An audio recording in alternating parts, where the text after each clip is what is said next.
Bismillahirrahmanirrahim. Alhamdulillahirabbil alamin. Wassalatu wassalamu ala al-mab'uts rahmatan lil alamin. Nabiyina Muhammad wa ala alihi wa sahbihi wa man tabi'ahum bi ihsanin ila yaumiddin, amma ba'd.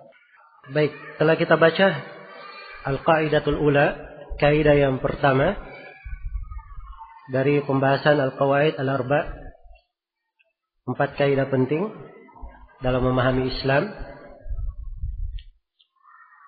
Yang inti dari kaidah ini, kembali saya ingatkan bahwa sekadar seorang mengakui bahwa Allah Subhanahu wa taala yang mencipta, menghidupkan, mematikan, ini tidak cukup seorang dianggap masuk dalam Islam. Tapi dia juga harus menetapkan bahwa Allah Subhanahu wa taala satu-satunya yang berhak untuk diibadahi. Baik, mungkin untuk lebih melengkapi pemahaman, perlu diketahui bahwa tauhid itu terbagi 3. Tauhid terbagi 3. Yang pertama adalah tauhid rububiyah, yang kedua adalah tauhid uluhiyah, dan yang ketiga adalah tauhid al-asma was sifat. Lihat, kewajiban kita memurnikan ibadah hanya kepada Allah itu terkait pada 3 jenis tauhid. Tauhid yang pertama adalah mengakui rububiyah Allah. Itulah makna Allah yang maha mencipta, maha menghidupkan, maha mengatur segala perkara, dan seterusnya dari mana-mana rububiyah, yang maha bersendirian dalam perbuatannya. Ini disebut dengan nama tauhid apa? Rububiyah. Tauhid yang kedua, tauhid uluhiyah. Tauhid uluhiyah artinya ifradullahi ta'ala bil ibadah, mengesahkan Allah di dalam peribadatan. Ini tauhid uluhiyah. Dan tauhid yang ketiga namanya tauhid al-asma was sifat, mentauhidkan Allah dalam nama-nama dan sifatnya. Yaitu kita tetapkan bagi Allah nama-nama dan sifat-sifat sebagaimana yang Allah tetapkan di dalam Al-Quran dan sebagaimana yang ditetapkan oleh Rasulullah SAW di dalam haditsnya. Iya, jadi sekadar mengetahui tauhid rububiyah itu tidak cukup memasukkan seseorang di dalam Islam.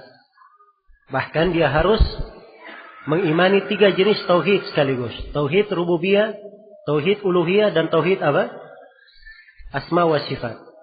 Kalau dia beriman kepada tauhid rububiyah saja, ini tidak cukup dia dikatakan sebagai seorang muslim. Iya. Ada ayat lain yang lebih mendekati makna ini, yaitu ayat di akhir-akhir surah Yusuf. Wa ma yu'minu aktsaruhum billah illa wa hum musyrikun. Tidaklah kaum musyrikin itu beriman, tidaklah kebanyakan kaum musyrikin itu beriman kepada Allah kecuali mereka juga berbuat kesyirikan. Ya, perhatikan ya teks ayat. Disebut bahwa mereka beriman kepada Allah dalam keadaan berbuat kesyirikan. Keimanannya pada rububiyah saja. Adapun dalam uluhiyah mereka berbuat kesyirikan kepada Allah Subhanahu wa taala. Iya.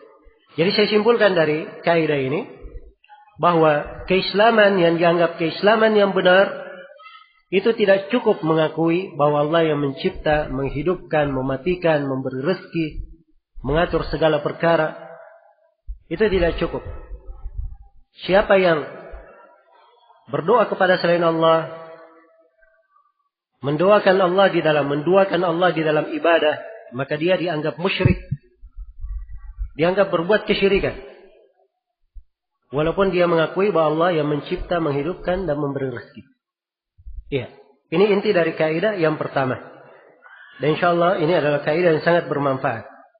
Kemudian kaidah yang kedua, kata beliau rahimahullah, annahum yaquluna ma da'awnahum wa tawajjahna ilaihim illa li talabil qurbati wasyafa'ah. Fadalilul qurbati qauluhu ta'ala walladzina ittakhadhu min dunihi awliya ma na'buduhum illa liyuqarribuna ila Allahi zulfa. Inna Allaha yahkumu bainahum fima hum fihi yakhtalifun. Inna Allaha la yahdi man huwa kadhibun kaffar. Wa dalilu syafa'ah qauluhu ta'ala wa ya'buduna min dunillahi ma la yadhurruhum wa la yanfa'uhum wa yaquluna haula'i syufa'auna 'inda Allah. Iya. Kaidah yang kedua, kata beliau, sungguhnya mereka, yaitu orang-orang musyrikin, mereka berkata,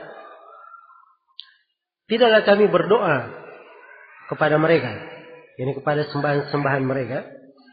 Tidaklah kami berdoa kepada mereka, tidak pula kami mengarahkan wajah kami untuk menghadap kepada mereka, kecuali untuk meminta al-qurbah, kedekatan, dan meminta syafaat. Iya, meminta syafaat. Baik. Jadi di sini kaidah yang kedua ini penulis ingin menerangkan perbedaan tauhid dan syirik itu apa.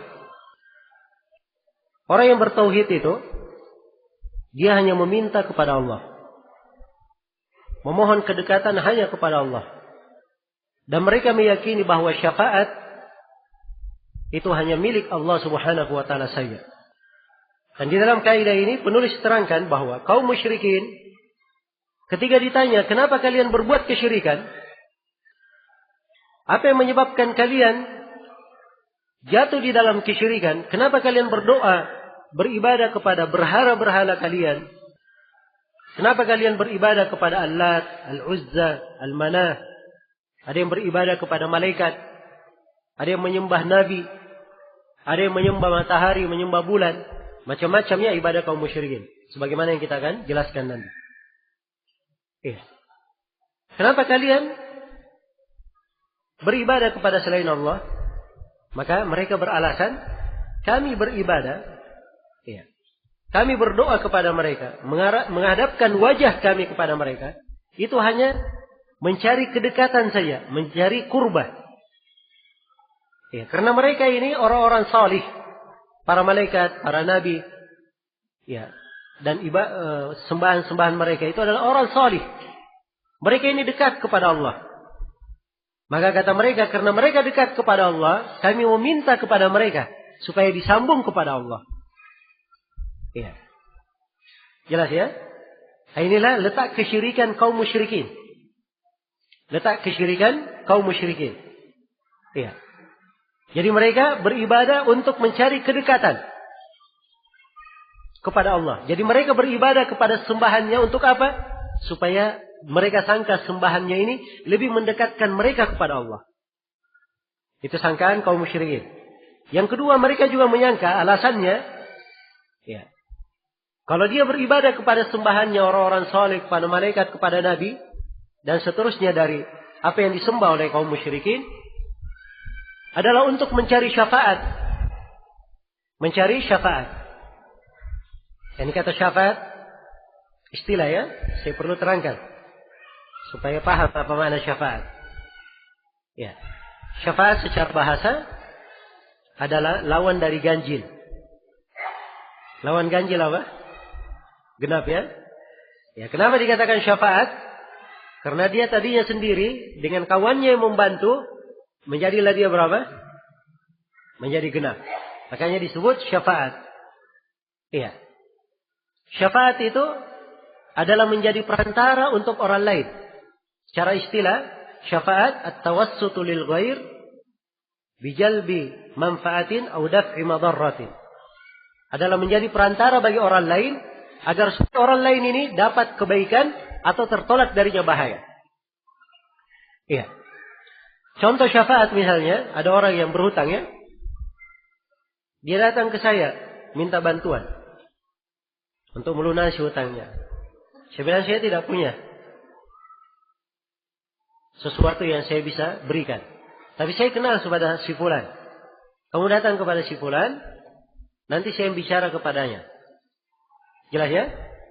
Maka saya menelpon kepada si fulan supaya membantu orang yang datang ini. Nah, apa yang saya lakukan ini, itu artinya saya beri syafaat untuk orang ini. Saya beri bantuan untuk orang ini supaya dia dibantu oleh apa? si fulan. Dan syafaat yang seperti ini dianjurkan. Ya, dalam hadis yang diriwayatkan oleh Imam Al-Bukhari dan Imam Muslim dari Abu Musa Al-Asy'ari, Rasulullah sallallahu alaihi wasallam bersabda, "Isfa'u fal tu'jaru." Berilah syafaat, kalian akan mendapat pahala. Jelas ya? Ya, syafaat yang dimaksud oleh penulis di sini atau yang disebut dari kaum musyrikin, jadi maksud mereka begini. Mereka berdoa kepada Al-Lata. Lata ini, Uzza, Mana, itu nama-nama orang-orang salih mereka. Ada dari nama orang salih mereka. Iya. Lat tadinya katanya dia adalah seorang yang membuat adonan roti untuk jemaah haji. Jadi musim haji dia berbuat kebaikan, dermawan sekali, menjamu tamu-tamu Allah. Ya, maka begitu dia meninggal, dibuatkan patungnya, akhirnya disembah. Inilah Lat, karena dia orang salih. Demikian pula di antara kaum musyrikin ada yang menyembah para malaikat, ada yang menyembah Nabi Isa dan ibunya. Iya, akan kita sebutkan nanti ya ayat-ayat yang menjelaskan tentang itu. Jadi mereka beribadah untuk apa? Supaya orang-orang saleh, para nabi ini menjadi perantara, memintakan syafaat untuk mereka kepada Allah, memintakan syafaat kepada Allah untuk mereka. Jelas ya? Nah, jadi ini maksudnya. Jadi kenapa di sini Syekh menerangkan kenapa kaum musyrikin beribadah kepada berhala-berhala mereka, kepada sembahan-sembahan mereka? Alasannya ada dua. Mereka cari kedekatan kepada Allah dan mereka mencari syafaat. Mereka mencari syafaat. Jadi ini hakikat agama kaum musyrikin. Ini harus dipahami oleh umat Islam supaya jangan jatuh dalam hal yang sama. Iya. Jangan jatuh dalam hal yang sama. Banyak dari orang yang sering datang ke kuburan. Iya. Sering datang ke kuburan. Kalau ditanya kenapa tidak berdoa langsung kepada Allah? Oh, saya ini orang banyak dosa. Saya orang banyak dosa. Orang yang dikubur ini orang soleh. Dia dekat kepada Allah. Makanya saya minta kepada dia supaya dia minta kepada Allah. Karena dia dekat kepada Allah. Kalau saya minta saya tidak dikasih. Ya. Nah, ini perhatikan. Dan ini menunjukkan jeleknya kesyirikan. Sebab dia awalnya sudah berjelek sangka kepada Allah. Padahal Allah Maha mendengarkan doa, mengabulkan. Nah, dan ini inti dari kesyirikan. Kalau itu itu perbuatan kesyirikan. Marah dia. Oh, syirik itu menyembah ke patung. Saya tidak menyembah ke patung. Ya. Nah, ini ada kaidah lain kita akan terangkan ya. Bahwa ibadah kaum musyrikin itu beraneka ragam. Kesyirikan mereka bukan cuma menyembah patung saja. Ada kesyirikan-kesyirikan mereka yang lain. Salah satunya ini. Ya. Jadi, di sini penulis rahimahullah. Ya. Beliau membawakan kaidah yang kedua ini, beliau ingin menerangkan hakikat agama kaum musyrikin itu apa. Supaya seorang muslim dan muslimah, dia kenal agama yang benar. Pandai dia membedakan Islam itu apa, agama kaum musyrikin itu apa. Jangan dia campur adukkan antara keislamannya dengan agama kaum musyrikin. Iya. Kita diperintah mengikhlaskan agama. Ala lillahi dinul khalis. Ketahuilah bahwa agama yang murni itu hanya milik Allah Subhanahu wa ta'ala. Iya. Baik. Jadi sekarang kita sudah baca keterangan dari Syekh rahimahullah. Iya. Kaidahnya bahwa kaum musyrikin mereka beribadah kepada berhala-berhala mereka, kepada sembahan-sembahan mereka. Kenapa? Alasannya mereka berdoa dan menghadapkan wajahnya ke sana adalah untuk mencari kedekatan kepada Allah dan mencari apa? Mencari syafaat. Itu alasannya. Sisa dalilnya. Apa dalil yang menunjukkan tentang itu? Penulis sebutkan dua dalil. Iya. Karena memang ada dalil bahwa mereka meminta kedekatan, ada dalil bahwa mereka meminta syafaat, maka penulis bawakan dua dalil. Dalil yang pertama, kata beliau, fadalilul qurbati qauluhu ta'ala. Adapun dalil tentang al-qurbah, adapun dalil bahwa mereka mencari kedekatan kepada Allah adalah firman Allah Ta'ala, walladzina ittakhadhu min dunihi awliya ma na'buduhum illa liyuqarribuna ila Allahi zulfa innallaha yahkum bainakum fima hum fihi yakhtalifun innallaha la yahdi man huwa kadhibun kaffar. Dan orang-orang yang mengambil pelindung yang mengambil pelindung selain Allah, mereka berkata, ini kaum musyrikin ya, mereka yang mencari pelindung selain daripada Allah. Apa ucapan mereka? Mereka berkata, "Ma na'buduhum." Kami tidak menyembah mereka illa liyuqarribuna ila Allahi zulfa.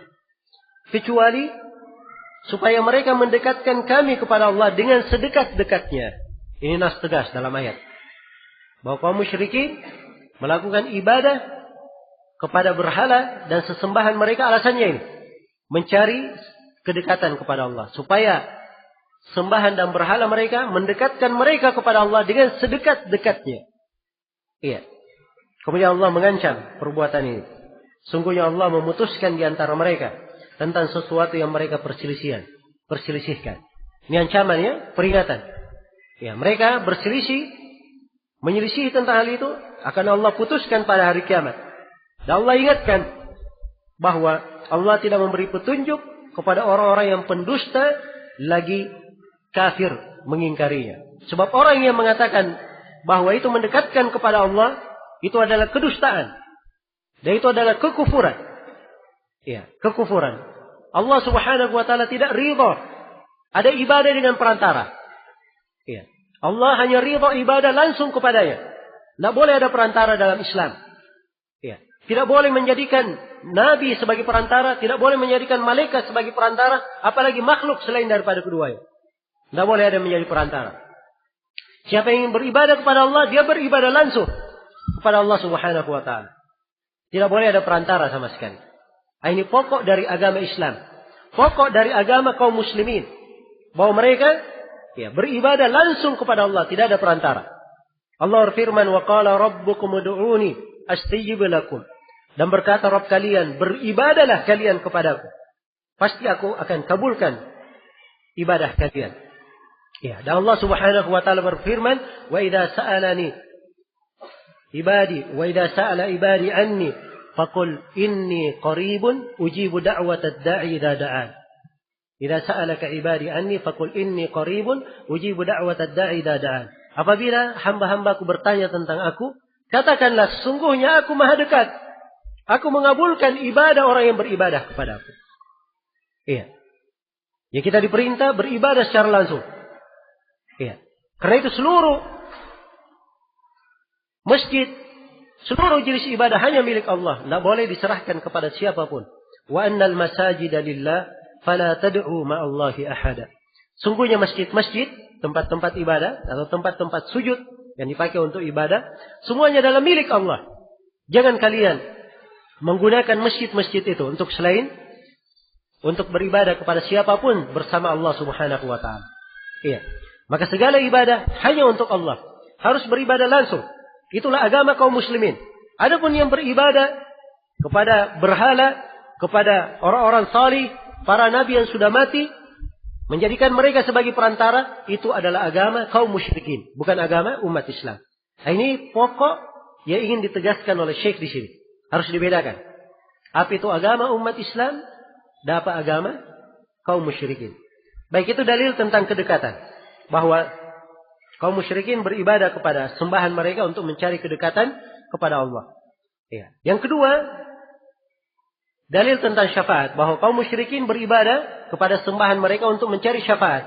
Apa dalilnya? Dalilnya, kata beliau, wa dalilu syafaati qauluhu ta'ala. Dan dalil tentang syafaat adalah firman Allah Ta'ala, wa ya'buduna min dunillah ma la yadurruhum wa la yanfa'uhum wa yaquluna ha'ula'i syufa'auna indallah. Iya. Dan dalil tentang syafaat, bahwa mereka beribadah kepada sembahan mereka untuk mencari syafaat, adalah firman Allah, dan mereka menyembah yang bukan Allah, sesuatu yang tidak dapat mendatangkan kemudaratan kepada mereka, tidak pula mampu mendatangkan kemanfaatan. Serta mereka berkata, ya, kenapa? Apa yang mereka katakan, kaum musyrikin itu katakan? Ya, kepada sembahan-sembahan mereka itu, yaitu sembahan-sembahan mereka itu adalah pemberi syafaat kepada kami di sisi Allah. Jadi ini alasannya. Sebagai pemberi syafaat di sisi Allah Subhanahu wa taala. Maka di sini selesai kaidah yang ketiga. Hanya saja penulis tatkala beliau sudah menyinggung pembahasan tentang syafaat, maka sekalian beliau terangkan bahwa syafaat itu ada dua jenis. Tapi kaidah yang kedua penekanannya di sini. Jadi saya ulangi kembali bahwa kaidah kedua penulis rahimahullah, beliau ingin menjelaskan apa itu agama kaum muslimin dan apa agama kaum musyrikin. Iya. Kaum muslimin dalam ibadahnya itu langsung beribadah kepada Allah, tidak ada perantara. Berdoa langsung kepada Allah Subhanahu wa taala. Beda dengan apa? Kaum musyrikin. Mereka beribadah kepada berhala-berhala, kepada sembahan-sembahan mereka, dan mereka beralasan bahwa itu adalah untuk mendekatkan diri mereka kepada Allah dan untuk mencari syafaat di sisi Allah Subhanahu wa taala. Baik, bisa dipahami ini kaidah yang kedua? Ya, kalau dipahami sekarang saya akan terangkan pembahasan penulis tentang syafaat. Jadi penulis terangkan tentang syafaat.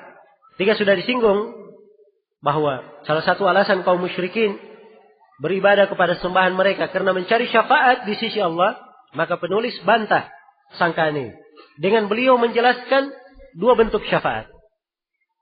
Kata beliau, wasyafaatu syafaatan. Syafaat itu ada dua jenis. Iya. Syafaat itu ada dua jenis syafaat. Kata beliau, syafaatu syafaatan. Iya. Syafaat ada dua jenis. Syafaatun manfiyah wa syafaatun musbatah. Ada syafaat manfiyah, itu syafaat yang ditiadakan, dan ada syafaat musbatah. Dan ada syafaat yang ditetapkan. Jadi ada yang dinafikan, ada yang ditetapkan. Iya. Ada yang ditetapkan. Karena di dalam Al-Quran, ya, Allah Subhanahu wa taala kadang mengingatkan, Ma lidh-dhalimina min syafi'in. Ya. Sesungguhnya orang-orang yang zalim itu tidak memiliki seorang pemberi syafaat pun. Ya. Tidak memiliki seorang pemberi syafaat pun. Dan juga di antara ayat yang menafikan syafaat adalah firman Allah Subhanahu wa taala, ya ayyuhalladzina amanu anfiqu mimma razaqnakum min qabli an ya'tiya yaumun la bai'un fihi wala khullatun wala syafa'ah.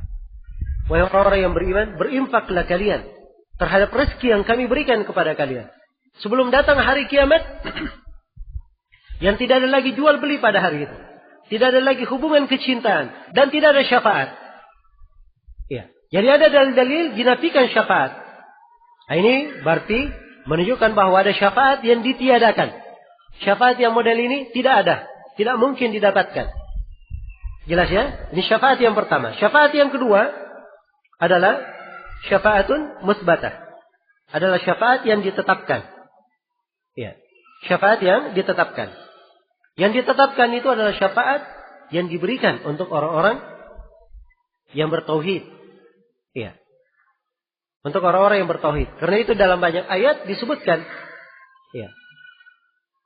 Seperti misalnya dalam firman Allah Subhanahu wa taala, wa kam min malakin fis samawati la tughni syafa'atuhum syai'an illa min ba'di an ya'dana Allahu liman yasha'u wa yarda.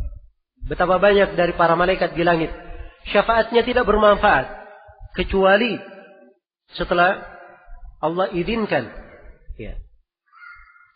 Kecuali untuk orang yang Allah izinkan dan Allah ridai. Jadi ditetapkan ada orang yang diberi syafaat. Itu orang yang diizinkan dan diridhai oleh Allah Subhanahu wa taala. Berarti syafaat itu ada dua jenis. Ada syafaat manfiyah dan ada syafaat apa? Ada syafaat musbatah. Baik, apa itu syafaat manfiyah? Ya, kata penulis rahimahullah, "Asy-syafaatul manfiyah ma kanat tutlabu min ghairillah fima la yaqdiru alaihi illa Allah." Syafaat manfiyah adalah apa yang dicari dari selain Allah. Padahal yang tidak ada yang mampu terhadap syafaat itu kecuali Allah. Nah, ini syafaat manfiyah namanya. Jadi kalau ada yang mencari syafaat, dia minta kepada penghuni kubur, dia minta kepada Nabi, dia minta kepada Rasul, dia minta kepada siapa saja dari makhluk. Mereka ini tidak mampu memberi syafaat. Pemilik syafaat itu adalah siapa? Adalah Allah Subhanahu wa ta'ala. Maka ini syafaat yang seperti ini dinafikan. Tidak ada syafaat yang seperti itu. Ya. Dalilnya apa? Kata beliau, "Wad dalilu qauluhu ta'ala." Dalilnya adalah firman Allah Ta'ala, "Ya ayyuhalladzina amanu anfiqu mimma razaqnakum min qabli an ya'tiya yawmun la bay'un fihi wala khullatu wala syafa'ah wal kafiruna humudz zalimun." Wahai orang-orang yang beriman, berinfaklah kalian. Belanjakanlah di jalan Allah sebagian rezeki yang telah kami berikan kepada kalian. Sebelum datang hari, maksudnya hari kiamat, pada hari itu tidak ada lagi jual beli. Iya. Tidak ada jual beli, tidak ada hubungan kasih sayang, dan tidak ada syafaat. Dan orang-orang kafir itulah orang-orang yang zalim. Orang-orang kafir, mereka lah orang-orang yang zalim. Baik. Maka di dalam ayat dinafikan syafaat ini. Ya. Kemudian syafaat jenis yang kedua, kata beliau, wasyafaatul musbatah. Wahiyya allati tutlabu minallah. Syafaat yang kedua adalah syafaat yang ditetapkan. Syafaat yang ditetapkan ini, itulah syafaat yang diminta dari Allah. Nah, ini ada syafaat yang ditetapkan. Bagaimana jenis syafaat yang ditetapkan ini? Yaitulah syafaat yang diminta langsung kepada Allah, bukan kepada orang yang sudah mati. Iya, kepada orang yang tidak ada. Jelas ya? Kemudian Syekh terangkan siapa yang berhak memberi syafaat ini. Kata beliau, Syafi' mukramun bisyafa'ah. Ya. Pemberi syafaat adalah seorang yang dimuliakan dengan syafaat. Wal masyfu' lahu man radiyallahu qawlahu wa amalahu ba'dal izin.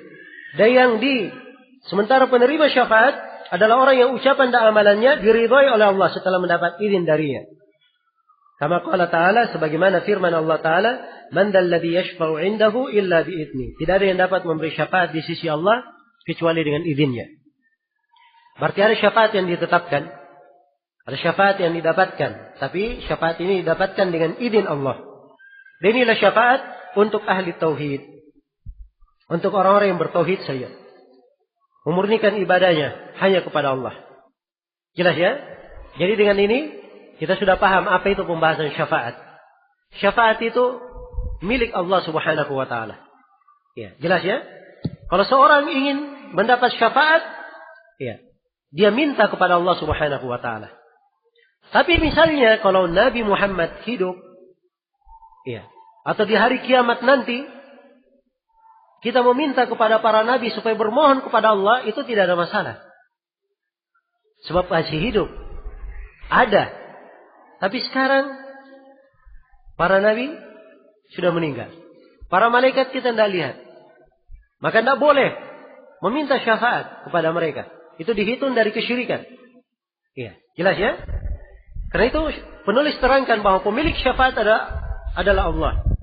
Para nabi dan orang-orang saleh bisa memberi syafaat, memberi bantuan kepada siapa yang dia cintai. Iya.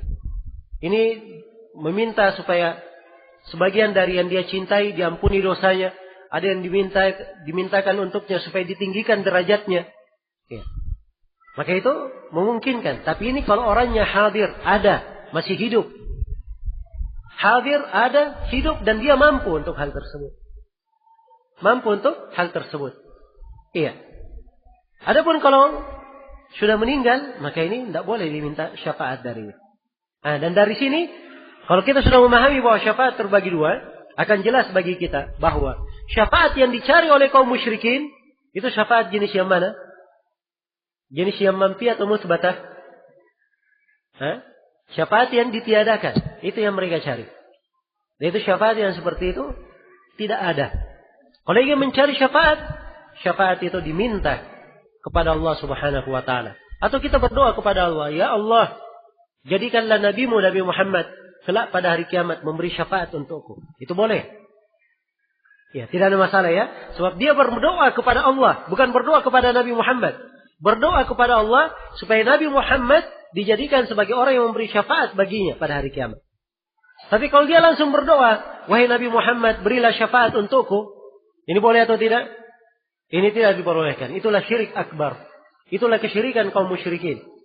Ya, dan hari-hari ini kita heran sekali ya, melihat sebagian kaum muslimin, ya, pergi haji, umrah, begitu datang ke Madinah, datang ke kubur Nabi, ya, berdoa kepada Nabi, minta syafaat kepada Nabi. Ya, ini perbuatan Dihitung apa ini? Sekarang kita lihat sudah. Kita sudah paham. Ada agama kaum muslimin yang mana, agama kaum musyrikin yang mana. Sekarang perbuatan orang-orang ini. Datang ke kuburan Nabi. Berdoa kepada Nabi. Minta syafaat kepada Nabi. Ini perbuatannya dari agama mana? Agama Islam atau agama kaum musyrikin? Ini agama kaum musyrikin. Maka ini harus diketahui oleh kaum muslimin. Ya. Karena itu penting sekali kaidah yang diterangkan oleh Syekh di sini. Karena memang ini kesalahan, kekeliruan terjadi pada banyak kaum muslimin. Mereka tidak paham agama yang benar. Tidak pandai membedakan agama Islam itu apa, agama kaum musyrikin itu apa. Sehingga jatuh di dalam perbuatan-perbuatan kesyirikan tanpa disadari. Iya. Baik, selesai kaidah yang kedua. Kemudian kaidah yang ketiga. Dan kaidah yang ketiga ini termasuk kaidah penting juga. Ya, kata beliau, al-qaidatu tsalitsah. Anna an-nabiyya sallallahu alaihi wasallam ظهر على أناس متفرقين في عباداتهم منهم من يعبد الملائكة ومنهم من يعبد الأنبياء والصالحين ومنهم من يعبد الأشجار والأحجار ومنهم من يعبد الشمس والقمر وقاتلهم رسول الله صلى الله عليه وسلم ولم يفرق بينهم. Ya. Kaidah yang ketiga. Sesungguhnya Nabi sallallahu alaihi wasallam tampak di tengah-tengah orang-orang yang berbeda-beda dalam ibadah mereka. Iya. Jadi beliau terangkan bahwa Nabi diutus di tengah manusia, di tengah orang Arab, di tengah suku Quraisy, dan ibadah-ibadah mereka berbeda-beda, beraneka ragam ibadahnya. Iya. Faminhum may ya'budul malaikah. Di antara mereka ada yang menyembah malaikat. Wa minhum may ya'budul anbiya was salihin. Dan di antara kaum musyrikin ada yang menyembah nabi-nabi dan orang-orang yang salih. Wa minhum may ya'budul asyjar wal ahjar. Dan di antara mereka, di antara kaum musyrikin ada yang menyembah pepohonan dan bebatuan. Wa minhum may ya'budul syamsa wal qamar. Dan di antara kaum musyrikin ada yang menyembah matahari dan bulan. Jelas ya? Jadi penyembahan mereka berbeda-beda. Beraneka ragam. Iya. Beraneka ragam. Tapi bersama dengan itu, qatalahum Rasulullah sallallahu alaihi wasallam wa lam yufarriq bainahum. Rasulullah memerangi mereka semuanya dan tidak membedakan. Iya. Dimaklumi ya bahwa kaum musyrikin memerangi Nabi. Sebaliknya Nabi sallallahu alaihi wasallam berlepas diri dari kaum musyrikin dan memerangi orang-orang yang tidak masuk ke dalam Islam. Kata beliau, umirtu an uqatilan nas hatta yashhadu an la ilaha illallah wa anni Rasulullah. Ya, wa yuqimus salata wa yu'tuz zakah. Saya diperintah untuk memerangi manusia hingga mereka bersaksi tidak ada berhak diibadahi kecuali Allah dan sesungguhnya saya adalah hamba Allah dan Rasulnya dan sampai mereka menegakkan salat dan mengeluarkan zakat. Iya. Jadi Nabi memerangi kaum musyrikin sama semuanya. Padahal kaum musyrikin ini berbeda-beda kesyirikannya. Ada yang kesyirikannya menyembah malaikat. Ada yang kaum musyrikin kesyirikannya apa? Berdoa kepada Nabi dan Rasul. Menyembah Nabi dan orang-orang salih. Di antara kaum musyrikin, ada yang menyembah bebatuhan, pepohonan dan bebatuhan. Ya. Di antara kaum musyrikin, ada yang menyembah matahari dan bulan. Dan di antara kaum musyrikin ada yang menyembah jin. Ada yang menyembah jin. Di antara kaum musyrikin. Jadi kesyirikan mereka banyak bentuknya. Dan hukum Nabi cuma satu. Semuanya dihitung apa? Dihitung kesyirikan. Iya. Karena itu, kadang ada sebagian orang yang berbuat kesyirikan. Iya. Dia melempar sesajian ke laut. Taruh sesajian di kuburan. Iya. Datang ke kokbang sana. Kalau di Makassar kita, apa namanya? Ada disebut kokbang ya. Datang, kokbang simpan.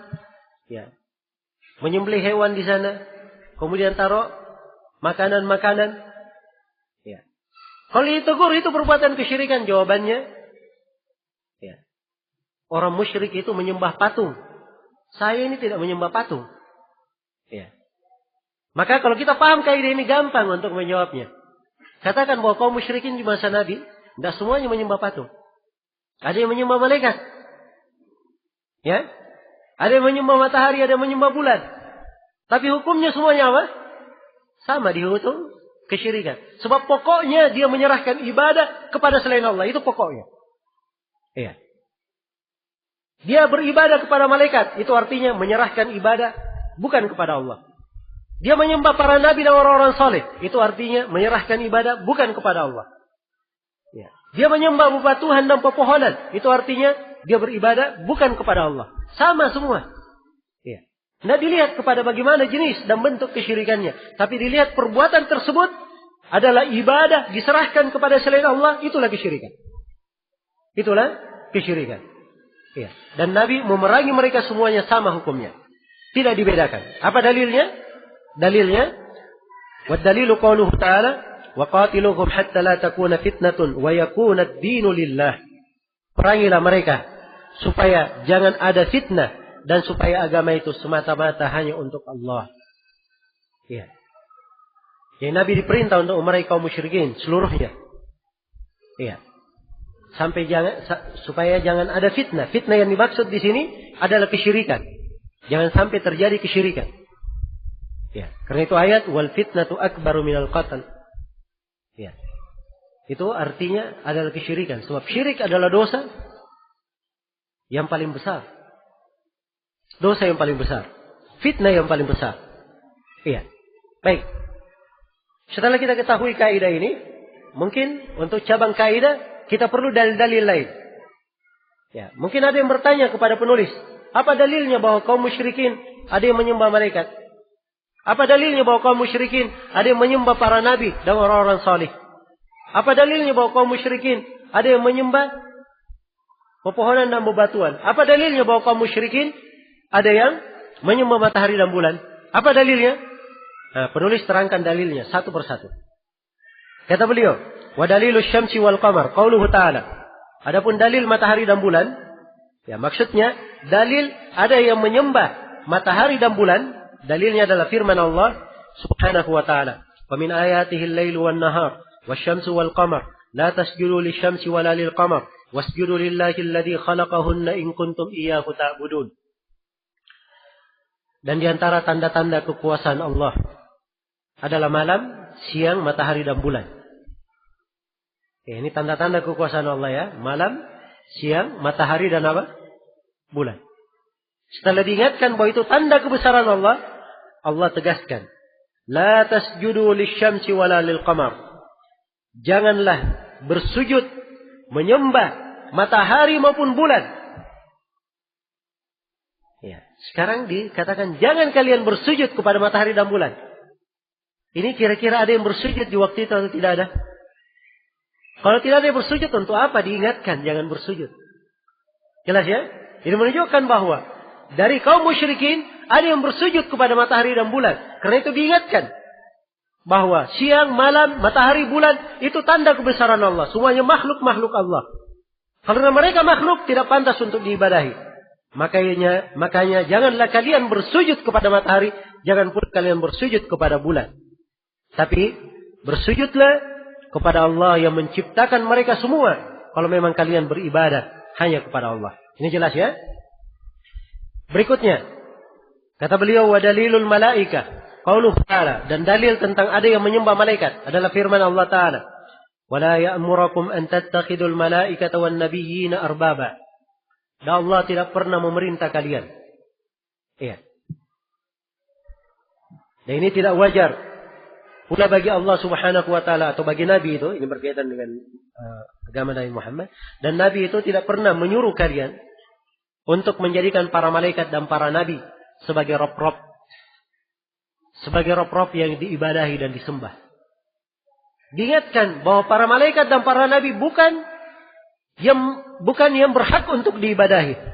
Bukan rob yang berhak untuk diibadahi. Menunjukkan bahwa di antara manusia, di antara kaum musyrikin, ada yang menjadikan para nabi dan para malaikat sebagai sesembahan. Karena itu diingatkan di dalam ayat. Iya. Bahwa misi kerasulan tidak pernah ada nabi yang menyuruhkan kepada keyakinan rusak itu. Baik.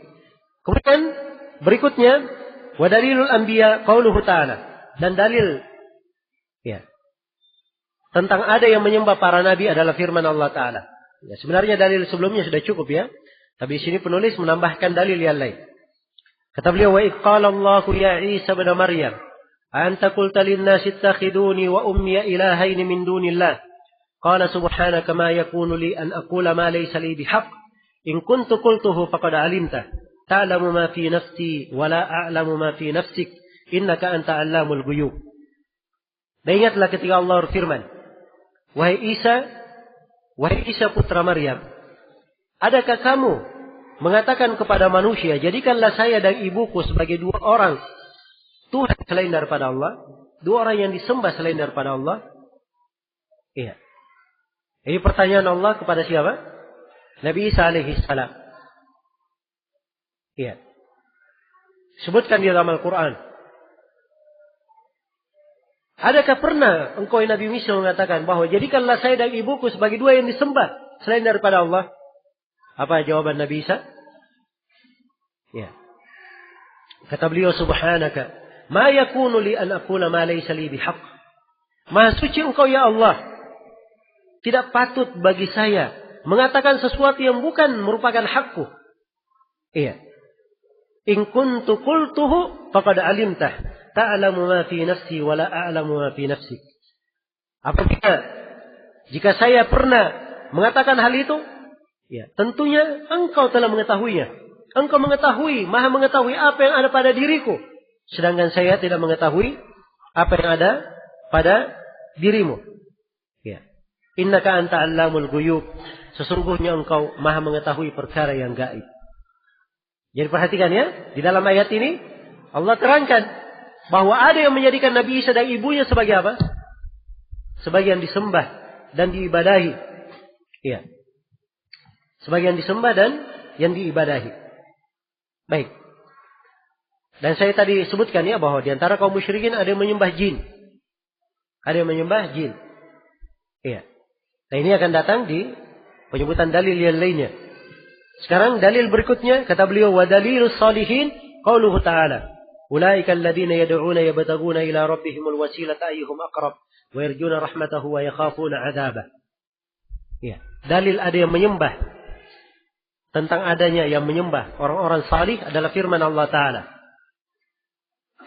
Orang-orang yang mereka seru itu, ya, juga mencari jalan kepada Rabb mereka. Siapa di antara mereka yang lebih dekat kepada Allah, mengharapkan rahmatnya dan takut kepada adabnya. Ini ayat di surah Al-Isra ya. Ayat ini ada dua pendapat di kalangan ulama ahli tafsir. Ya. Pendapat yang pertama mengatakan bahwa ini ayat berkaitan dengan orang yang menyembah Nabi Isa, menyembah Uzair dan menyembah siapa? Maryam. Ya. Dikatakan kepada orang yang menyembah mereka bahwa siapa yang kalian sembah itu, Nabi Isa, Uzair dan Maryam, mereka ini adalah orang-orang salih. Ya. Mereka ini adalah orang-orang yang mereka sendiri itu mencari kedekatan kepada Allah. Mereka sendiri ya, mengharapkan rahmat Allah dan takut kepada siksanya. Jadi mereka yang kalian sembah ini hamba-hamba yang sebenarnya sedang mencari keselamatan untuk dirinya sendiri. Bagaimana mungkin kalian berdoa, beribadah kepadanya? Jelas ya? Ini penafsiran yang pertama. Penafsiran yang kedua ada yang berpendapat bahwa ayat ini berkaitan dengan sejumlah kaum musyrikin yang beribadah kepada jin. Dia beribadah kepada jin. Kemudian jinnya masuk Islam. Tanpa mereka ketahui. Ya. Jinnya masuk Islam tanpa mereka ketahui. Akhirnya jinnya tidak pernah lagi berjumpa dengan mereka. Nah, tapi mereka ini selalu menyembah. Dianggapnya jinnya masih ada. Maka dikatakan kepada mereka bahwa jin-jin yang kalian sembah itu, mereka sudah masuk Islam. Mereka sendiri mencari jalan bagaimana mendekatkan dirinya kepada Allah. Takut kepada siksaan Allah. Mengharapkan rahmat Allah. Bagaimana kalian bisa menyembahnya? Jelas ya? Jadi pendalilan dari ayat ini. Yang dimaksudkan oleh penulis di sini. Beliau ingin menerangkan. Bahwa di antara kaum musyrikin. Ada yang menyembah orang-orang salih. Dan ada yang menyembah apa? Menyembah jin. Dan itu ada ayat lain yang menegaskannya. Tentang bahwa mereka beribadah kepada jin. Di surah Saba. Bal kanu ya'budunal jin. Bahkan mereka itu beribadah kepada jin. Iya. Kemudian dalil yang lainnya. Ya. Kata penulis rahimahullah, wa dalilul asjari wal ahjar qauluhu ta'ala afara'aytumul lata wal uzza wa manata ats-tsalitsata al-ukhra. Dan dalil ada yang menyembah pepohonan dan bebatuan adalah firman Allah Ta'ala, afara'aytumul lata wal uzza. Tidakkah kalian melihat, tidakkah kalian wahai orang-orang musyrik, ya, tidakkah kalian patut, atau apakah kalian ini wahai orang-orang musyrik patut menganggap Al-Lat, Al-Uzza, Manah yang ketiga, ya, dan yang paling terkemudian sebagai anak perempuan Allah? Ini sangkaan kaum musyrikin, ya, berhala-berhala mereka ini, ya, dari orang-orang yang mereka ibadah ini, mereka anggap sebagai anak perempuan Allah. Itu tidak patut. Disebut 3 di sini, ya. Al-Lat. Al-Lat ini tadinya seorang salih. Dia gemar membuat adonan roti di musim haji. Begitu dia meninggal, ya, dibuatkanlah patungnya lalu disembah patungnya itu. Itulah. Ya. Kemudian apa? Al-Uzza, ya. Ini adalah sebuah batu yang sudah sudah dikelilingi dengan tirai-tirai. Dikasih kelambu. Yang mereka ibadah itu Al-Uzza. Ini berarti bebatuan. Dan Manah itu adalah sebuah pohon. Ya. Jelas, ya? Jadi ada bebatuannya, ada pepohonannya yang mereka sembah. Inilah maksud dan dalil penulis di sini. Menerangkan bahwa yang diantara yang mereka ibadahi ada bebatuan dan ada apa? Ada pepohonan. Ya. Kemudian dalil lain, beliau bawakan hadis di sini. Kata beliau, wa hadithu Abi Waqid al-Laythi radhiyallahu anhu annahu qala kharajna ma'a an-nabi sallallahu alaihi wasallam ila Hunain wa nahnu hudatha'u ahdin bi kufr wa lil musyrikeen shidratun ya'kufuna 'indaha wa yanutuna biha aslihatahum yuqalu laha dhatu anwab famararna bi shidratin faqulna ya Rasulullah ij'al lana dhata anwatin kama lahum dhatu anwab. Al-hadits. Ya. Kata penulis juga hadits Abu Waqid al-Laythi radhiyallahu anhu bahwa beliau berkata, kami keluar bersama Nabi sallallahu alaihi wasallam ke Hunain. Ini di kejadian perang Hunain, ya. Jadi Nabi menyertakan sebagian kaum muslimin yang baru masuk Islam. Ada orang-orang baru masuk Islam. Ya. Dan saat itu kami masih dekat dengan masa kekafiran, yaitu baru masuk Islam. Sementara kaum musyrikin memiliki sebuah pohon bidara yang mereka beriktikaf di sisi pohon itu. Dan menggantung senjata-senjata mereka pada pohon itu. Pohon tersebut disebut Dhatu Anwab. Maka kami melalui pohon tersebut, lalu berkata, ya Rasulullah, buatkanlah Dhatu Anwab untuk kami, sebagaimana mereka memiliki Dhatu Anwab. Ya, hadits, ya. Ini kisah. Ketika Nabi keluar ke perang Hunain, beliau menyertakan sebagian sahabat yang baru masuk Islam. Iya. Baru masuk Islam. Begitu melihat sebuah pohon ini namanya Dhatu Anwab. Kaum musyrikin biasanya beriktikaf di situ. Iktikaf artinya dia kurung dirinya di pohon ini. Dia tinggalkan keluarganya, kesibukannya, dia khususkan dirinya beribadah di situ. Dia gantung pedang-pedangnya. Untuk apa gantung pedang di situ? Cari keberkahan supaya pedangnya nanti ya sakti dipakai berperang.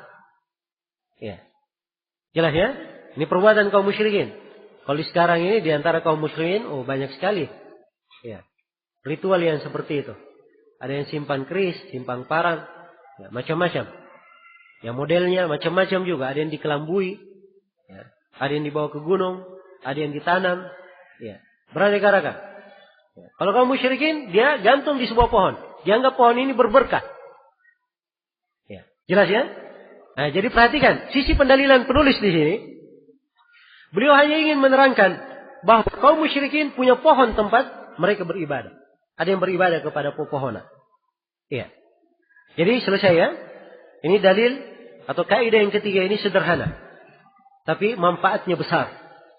Penulis hanya ingin menerangkan bahwa ibadah dan kesyirikan kaum musyrikin itu beraneka ragam. Ada yang kesyirikannya menyembah kepada malaikat, ada yang kesyirikannya menyembah orang-orang salih, ada yang kesyirikannya menyembah para nabi, ada yang kesyirikannya menyembah matahari, bulan, ada yang kesyirikannya menyembah bebatuan, pepohonan, ada yang kesyirikannya adalah Iya. Dia menyembah jin. Sebagaimana yang telah kita terangkan. Baik. Jadi kesyirikan mereka beraneka ragam. Nah, kalau kita ketahui bahwa kesyirikan mereka beraneka ragam dan hukum Nabi sama, semuanya dianggap musyrik, semuanya diperangi, maka ini menunjukkan bahwa kesyirikan apapun bentuknya, bagaimanapun keadaannya, sepanjang itu syirik, semuanya dihukumi syirik. Iya. Dan ini kaidah sangat bermanfaat sekali untuk membantu seorang hamba melihat agama Islam itu apa, agama kesyirikan itu apa. Jelas ya? Selesai kaidah yang ketiga. Kaidah yang keempat, dan ini adalah kaidah yang terakhir. Kaidah yang terakhir. Iya. Dan kaidah yang terakhir ini seakan-akan kesimpulan dari 3 kaidah sebelumnya. Seakan-akan kesimpulan dari 3 kaidah sebelumnya. Iya. Bisa menjadi kesimpulan. Apa kaidah terakhir ini? Kata beliau, anna musyriki zamanina aghladu syirkan minal awwalin. Lianna al-awwalina yushrikuna fil raha wa yukhlisuna fi syiddah. Wa musyriku zamanina syirkuhum daim fil raha wa syiddah. Wa dalilu qawluhu ta'ala fa idza rakibu fil fulki da'u Allah mukhlishina lahu ad-din falamma najjahum ila al-barri idza hum yushrikun. Kata beliau, sesungguhnya kaum musyrikin pada zaman kini kesyirikannya lebih parah dari orang-orang musyrik terdahulu. Iya. Jadi ini kaidah yang keempat. Beliau ingin menegaskan bahwa kesyirikan di masa sekarang itu lebih parah dari kesyirikan apa? Di masa dahulu. Iya. Lebih parah dari kesyirikan di masa dahulu. Kenapa lebih parah? Apa alasannya? Ya, perhatikan ya alasannya supaya kita tahu. Kata beliau, hal ini karena orang-orang musyrik terdahulu mereka melakukan kesyirikan pada waktu lapang saja. Iya.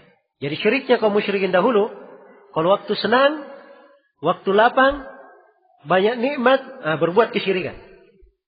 Tapi kalau waktu susah, mereka lupa semua berhalanya. Mereka hanya berdoa hanya kepada siapa? Kepada Allah saja. Itu kaum musyrikin di masa dahulu. Tapi kalau kaum musyrikin di masa kini, apa yang mereka lakukan? Kata penulis, sedang kaum musyrikin pada masa kini, kesyirikan mereka terus menerus pada waktu lapang maupun waktu susah. Iya. Apa dalilnya bahwa kaum musyrikin di masa dahulu syiriknya hanya di waktu lapang saja? Dibawakan ayat. Dalilnya, faida rakibu. Dalilnya adalah firman Allah Taala, faida rakibu fil fulki da'ullaha mukhlishina lahuddin, falamma najjahum ilal barri idza hum yusyrikun. Apabila mereka naik kapal, apabila mereka naik perahu, ya, mereka berdoa hanya kepada Allah dengan memurnikan ketaatan hanya kepada Allah. Namun tatkala Allah menyelamatkan mereka ke darat, tiba-tiba mereka kembali berbuat kesyirikan. Itu kaum musyrikin ya di masa dahulu. Kalau sudah naik di atas perahu, badai, ombak besar, sudah ikhlas dia, berdoa hanya kepada Allah saja. Iya. Berdoa hanya kepada Allah. Iya. Nah, mereka berdoa, ibadahnya ikhlas kepada Allah. Hilang semua kesyirikannya. Tapi begitu sampai ke daratan sudah selamat, kembali lagi. Berdoa kepada Lata, Uzza, melakukan kesyirikan. Jelas ya? Mau tahu kesyirikan masa sekarang? Ya, berkaitan dengan perahu juga, saya kasih. Ya. Dan ini disebut oleh orang yang mengalaminya. Ditulis dalam sebuah buku. Oleh orang yang mengalaminya. Ya. Beliau bertobat dari kesyirikan. Kemudian beliau tulis. Ya, dalam sebuah buku. Ya. Judulnya Kuntu Kuburian. Katanya dulu saya adalah pengagum kuburan. Judulnya. Jadi disebut setelah dia tobat. Ya. Dia naik perahu. Dari Yaman ke Saudi Arabia, ke Jeddah. Naik perahu. Ya. Di jalan, badai sangat besar. Perhatikan. Badai luar biasa, sangat besar. Ya. Maka orang-orang yang di atas perahu mulailah berdoa. Ya. Tahu doanya kemana? Yang satu bilang, ya Habib Fulan. Habibnya disebut. Satunya lagi, wahai penghuni kubur. Dia sebut nama penghuni kubur. Yang diibadahi. Nggak ada yang berdoa kepada Allah. Tidak ada yang berdoa kepada Allah. Begitu melihat kemungkaran ini, maka si penulis buku mengingkari, menasihati orang-orang yang berdoa kepada selain Allah, supaya mereka berdoa hanya kepada Allah. Apa jawaban orang-orang itu? Jawabannya, oh rupanya kamu yang menjadi sebab kita dapat musibah. Kamu yang menjadi sebab kita dapat musibah. Akhirnya mereka bersepakat mau melempar orang ini ke laut. Bersepakat. Ini sebab musibah. Ini yang sebab musibah. Kita lempar ke laut. Hampir saya dilempar. Tapi dia ditolong oleh ABK kapal. Iya. Akhirnya tidak jadi diselamatkan. Ya. Perhatikan ya bagaimana jenis kesyirikan. Dan subhanallah fitnahnya. Kadang orang yang sesat seperti ini. Allah buat ia semakin tersesat. Ya, setelah mereka berdoa-doa begitu, reda lautnya. Ya, badainya pergi. Ya. Akhirnya mereka berkata apa? Oh ini kan benar kita doanya. Ya. Nah, ini yang banyak dijadikan alasan oleh kaum muslimin. Oh saya datang ke dukun. Oh saya datang ke kuburan. Oh datang ke sini. Oh betul-betul itu. Hebat berkhasiat. Rezeki saya semakin banyak. Nah ini fitnah ya. Dan itu tanda kebinasaan. Memang kalau Allah ingin menyesatkan seorang, semakin dibuat lapang dia dalam kesesatannya. Ya. Begitu dia diambil, langsung disiksa, tidak ada lagi putusnya. Nah, makanya harus dipahami oleh seorang muslim. Dia harus paham tuntunan agamanya. Jangan dia, oh saya, kayaknya perasaan saya enak. Oh semakin luas. Ini bukan dalil bahwa dia benar pekerjaannya. Jelas ya? Iya. Dan saya juga ingat pernah di musim haji, tahun 98. Ya, saya satu bus dengan jemaah haji dari arah Kalimantan. Iya. Di tengah jalan busnya rusak, mogok busnya. Ya. Nggak bisa jalan, harus ganti bus. Ya.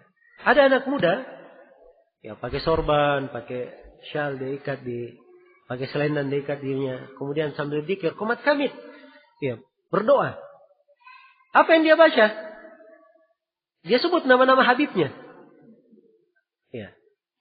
Ini perhatikan ya bagaimana kesyirikan tersebut di tengah kaum muslimin di sekarang ini itu kadang lebih parah dari kaum musyrikin di masa dahulu. Jelas ya? Dan mungkin saya bisa globalkan ya. Ada 5 alasan. Ada 5 alasan kenapa kesyirikan kaum musyrikin di masa kini itu lebih parah daripada kaum musyrikin di masa dahulu. Alasan pertama ini yang disebut oleh penulis. Ya. Kalau kaum musyrikin di masa dahulu syiriknya hanya di waktu apa? Di waktu lapang, waktu senang saja. Di waktu susah ibadahnya ikhlas kepada Allah. Ya. Dan ini banyak ayatnya ya, itu tadi disebut oleh penulis ya sebagian ayat. Ya saya bacakan ayat yang lain supaya kita ada gambaran-gambarannya. Di antaranya adalah firman Allah Subhanahu wa taala di surah Al-Isra. Wa idza massakumud durru fil bahri dhalla man tad'una illa iyyah falamma najjakum ilal barri a'radtum. Iya. Wa kana al-insanu kafura. Apabila kalian disentuh oleh bahaya, kalian ditimpa oleh bahaya di tengah lautan, maka hilanglah, sesatlah seluruh yang kalian ibadahi. Kecuali hanya Allah. Perhatikan ya kalau di tengah lautan. Kena musibah di tengah lautan. Sesat. Hilang semua yang mereka ibadah. Kecuali Allah saja. Tapi begitu. Ya, Allah menyelamatkan kalian. Kalian berpaling. Kembali berbuat kesyirikan. Dan Allah tegaskan sungguhnya manusia itu banyak berbuat kekafiran. Banyak berbuat kekafiran. Dan ini banyak ayat-ayat ya. Berkaitan dengan ini. Masih ada 5 ayat yang lain. Di dalam Al-Quran. Ya. Menjelaskan bagaimana kaum musyrikin kalau di masa lapang mereka berbuat kesyirikan. Syiriknya di masa lapang saja. Di masa susah mereka ikhlas hanya kepada Allah Subhanahu wa taala. Kemudian yang kedua, sisi yang kedua, alasan yang kedua, kenapa kaum musyrikin di masa sekarang lebih parah kesyirikannya dari masa dahulu? Iya. Kalau kaum musyrikin di masa dahulu itu mereka berbuat kesyirikan dengan orang-orang salih. Para malaikat, para nabi, orang salih. Iya. Matahari, bulan. Tidak ada orang-orang yang bejat. Tapi kalau di masa belakangan ini. Iya. Ada kubur-kubur. Penghuni kuburnya diketahui. Semasa hidupnya. Termasuk orang yang paling fajir. Ya. Coba ke Mesir sana. Ada kuburan. Ya. Dijadikan tempat tawaf. Disebut Sayyid Badawi. Ya. Ini kuburan, orang-orangnya tahu siapa Al-Badawi ini semasa hidupnya. Ya. Biografi hidupnya hitam. Tapi bersamaan dengan itu dia apa? Menjadi tempat sembahan waliyadzubillah. Jelas ya? Nah. Dan ini diantara sisi yang kedua. Sisi yang kedua yang menunjukkan parahnya kesyirikan di masa sekarang. Sisi yang ketiga. Ya. Yang membedakan kaum musyrikin di masa sekarang dan masa dahulu. Kalau kaum musyrikin di masa dahulu, syirik mereka di pembahasan tauhid uluhiyah. Kesyirikannya dalam tauhid apa? Ibadah. Tidak ada dalam tauhid rububiyah. Mereka yakini Allah yang mencipta, menghidupkan, memberi rezeki. Jelas ya? Kalau kaum musyrikin di masa sekarang, ada yang meyakini bahwa gurunya bisa menghidupkan, mematikan. Ya. Saya bisa keluarkan dari buku orang sufi. Dia sebutkan dari keutamaan gurunya. Ada seorang anak yang meninggal anaknya. Ada seorang ibu meninggal anaknya. Maka ibu ini katanya datang ke kuburan. Ya. Si wali ini. Kemudian dia keluar dari kubur. Dia sudah bawa anaknya. Coba perhatikan. Keluar dari kubur dia sudah bawa apa? Bawa anaknya. Ini tidak ada terpikir seperti ini di masa kaum musyrikin di masa dahulu. Ini kesyirikan masa kini. Iya. Kesyirikan masa kini. Nah. Iya. Dan kaum musyrikin di masa dahulu mereka mengakui Allah yang mencipta, menghidupkan, memberi rezeki. Sebagian kaum musyrikin di masa kini seperti orang-orang Syiah Rafidhah. Ya, orang-orang Syiah itu ada yang meyakini bahwa awan, kalau ada kilat, guntur, itu suaranya Ali bin Abi Thalib. Ya. Coba perhatikan. Syirik mereka dalam rububiyah. Bukan hanya dalam apa? Bukan hanya dalam uluhiyah. Berbeda dengan kaum musyrikin masa dahulu. Syiriknya dalam uluhiyah saja. Ini lebih parah. Sudah di rububiyah, uluhiyah, tambah lagi syirik dalam asma wa sifat. Iya. Dan ini perbedaan dari sisi yang keempat. Kaum musyrikin di masa dahulu itu tidak ada yang dikenal mengingkari nama-nama dan sifat Allah. Kecuali nama Ar-Rahman ya. Nama Ar-Rahman. Tapi kaum musyrikin di masa sekarang, kalau disebut nama Allah, ya tidak ada masalah. Sifat 7 saja kita tetapkan. Selain daripada itu, tidak kita tetapkan. Kaum musyrikin di masa dahulu tidak ada. Mereka tetapkan seluruh nama dan seluruh sifat. Ya, kecuali nama Ar-Rahman. Maka ini di masa sekarang lebih parah. Ya. Kemudian perbedaan dari sisi kelima. Kalau kaum musyrikin di masa dahulu, mereka paham makna la ilaha illallah. Ya, paham makna la ilaha illallah. Karena itu Nabi SAW gampang saja menyampaikan kepada mereka. Ya, beliau naik ke atas gunung. Beliau berkata, ya kaum, qulu la ilaha illallah tuflihu. Wahai kaum, ucapkan la ilaha illallah. Kalian akan beruntung. Kaum musyrikin yang membangkang langsung menentang. Ya, penentangan mereka disebut dalam Al-Quran. Aja'alal alihata ilahan wahida, inna hadha la syai'un ujab. Apakah Nabi Muhammad ini ingin menjadikan yang disembah cuma satu? Sungguhnya ini perkara yang menakjubkan. Kaget mereka, kok bisa yang disembah cuma satu? Ya, sebab itu kesyirikan mereka. Ya. Jadi mereka paham makna la ilaha illallah, artinya tidak ada yang berhak diibadahi kecuali Allah saja. Tapi kaum musyrikin di masa sekarang, coba tanya, apa makna la ilaha illallah? Artinya tidak ada yang mencipta kecuali Allah. Apa makna la ilaha illallah? Satu lagi tanya, oh tidak ada Tuhan kecuali Allah. Ya. Jelas ya?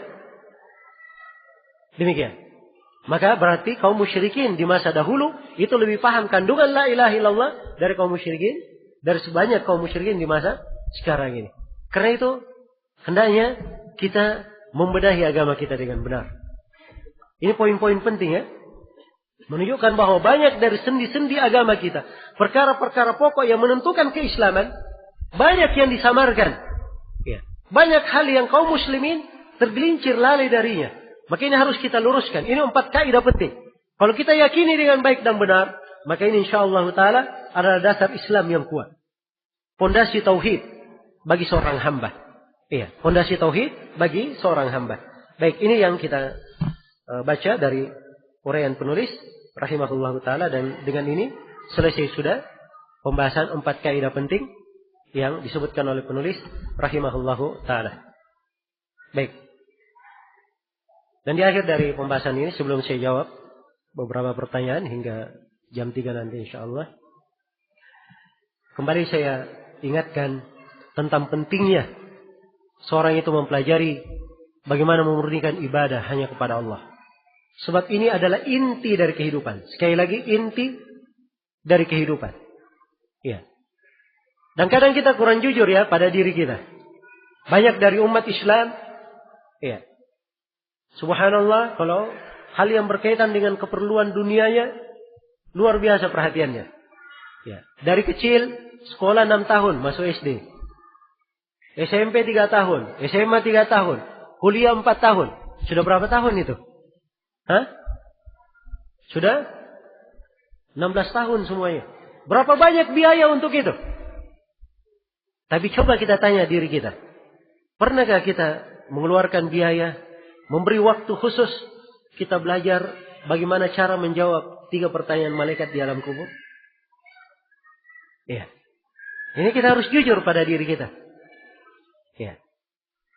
Jangan sampai kita duduk di alam kubur ditanya oleh Munkar dan Nakir, hanya menjawab seperti pertanyaan jawaban orang itu tadi. Ha la adri, sami'tu an-nasa yaquluna syai'an faqultuhu. Saya tidak tahu. Saya hanya mendengar manusia berucap sesuatu, maka saya juga ikut mengucapkan. Ya. Seorang hendaknya pernah mempelajari, pernah mendengarkan dalilnya, supaya dia kuat di atas pijakan. Saya tidak mengharuskan seorang menghafal dalil, sebab tidak semua orang mampu apa? Menghafal dalil. Paling tidak apa yang dia yakini pernah dia dengarkan dalilnya dari Al-Quran dan apa? Hadits Rasulullah sallallahu alaihi wasallam. Dan ini kalau selalu dia ulang, ya, dia pelajari, kemudian dia pelajari lagi, dia ulangi lagi, maka ini insyaallah taala adalah hal yang memudahkannya. Memudahkannya di dalam kehidupannya. Memudahkannya tatkala dia sakaratul maut. Akan mudah dia mengucapkan la ilaha illallah tatkala dia sakaratul maut. Akan memudahkan dia di alam kubur. Akan memudahkan dia tatkala dibangkitkan oleh Allah Subhanahu wa taala pada hari kiamat. Iya, semuanya kuncinya, dasarnya pada kalimat la ilaha illallah. Bagaimana seorang mengokohkan ucapan la ilaha illallahnya benar di dalam memahami makna la ilaha illallah ini.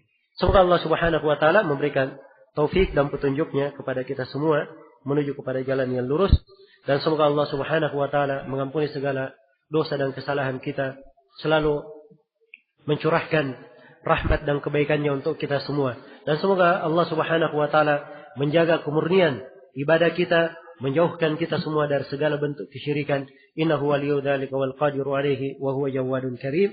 Wallahu taala a'lam. Baik, di sini ada beberapa pertanyaan.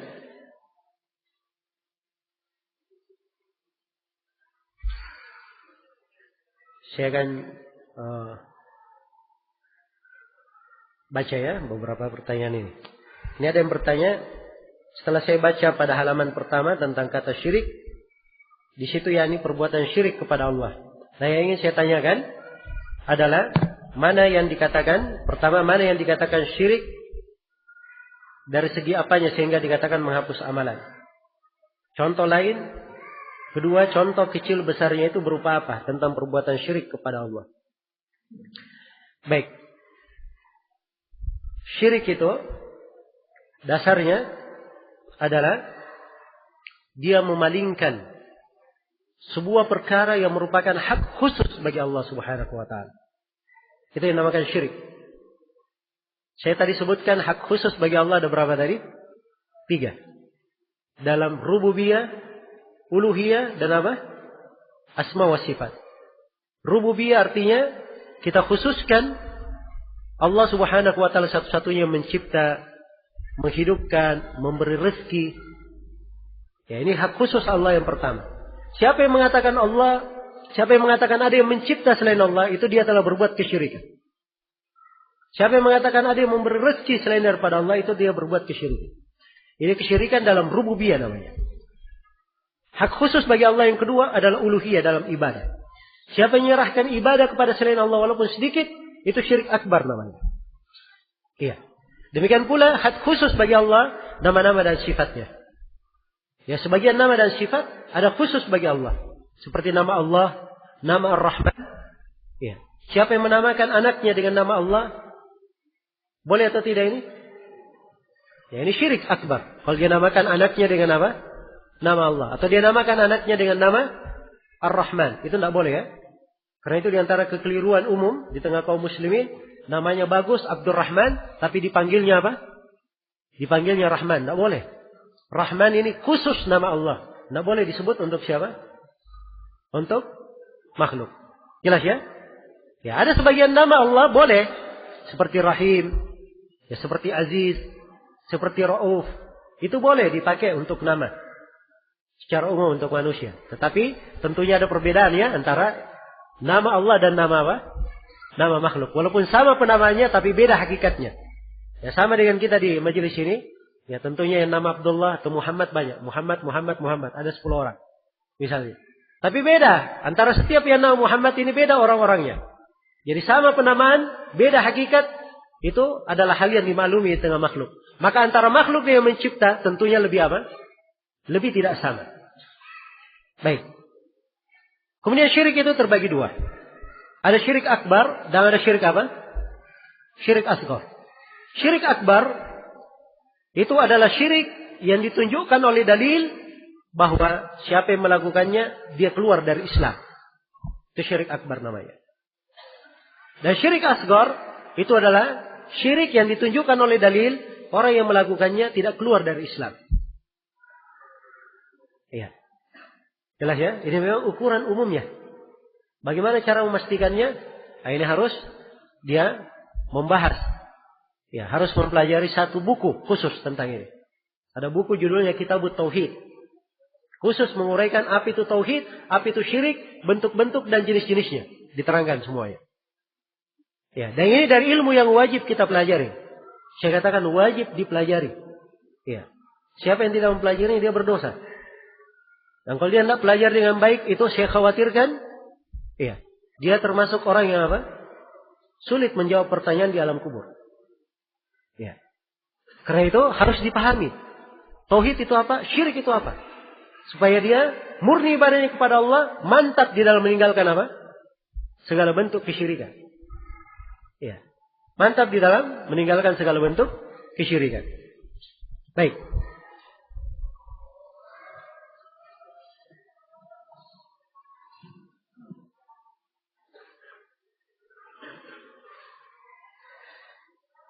Di sini ada yang bertanya bahwa tiap bidah itu adalah sesat, finnar, dalam neraka.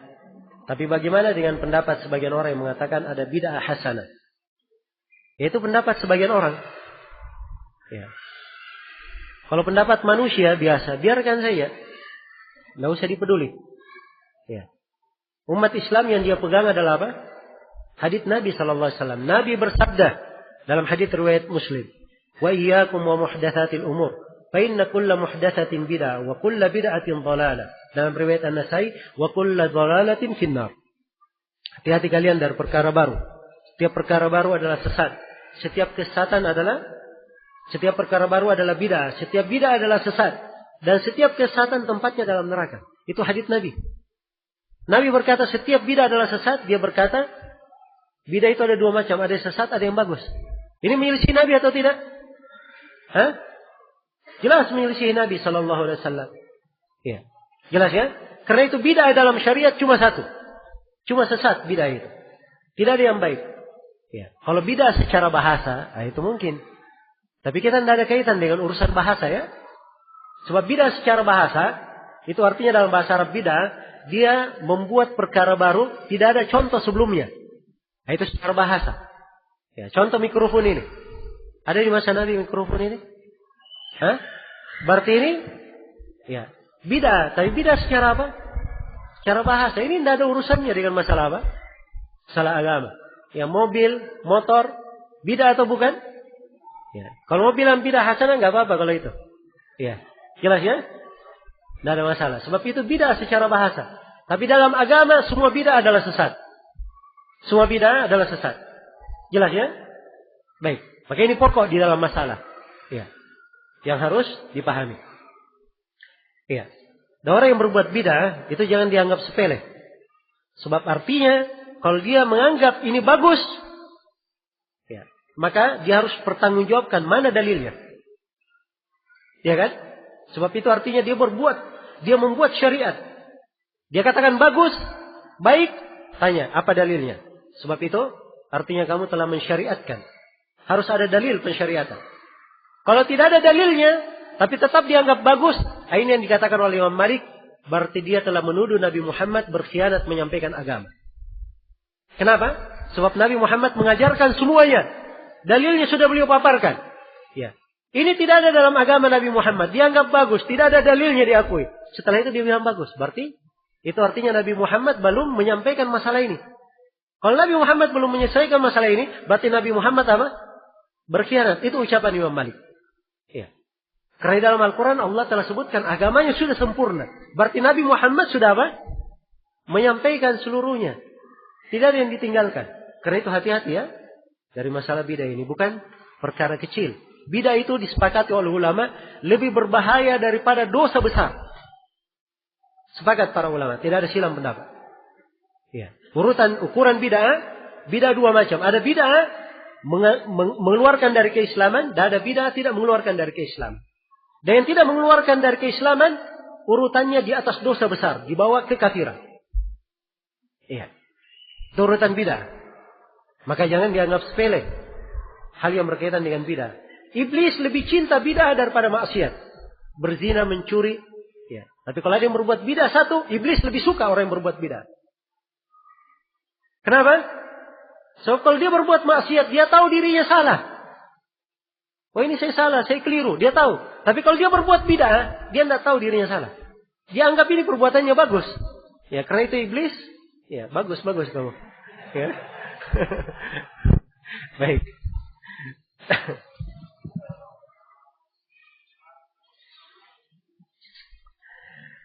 Baik, ini ada masih pertanyaan Bapak juga dalam satu kertas ini.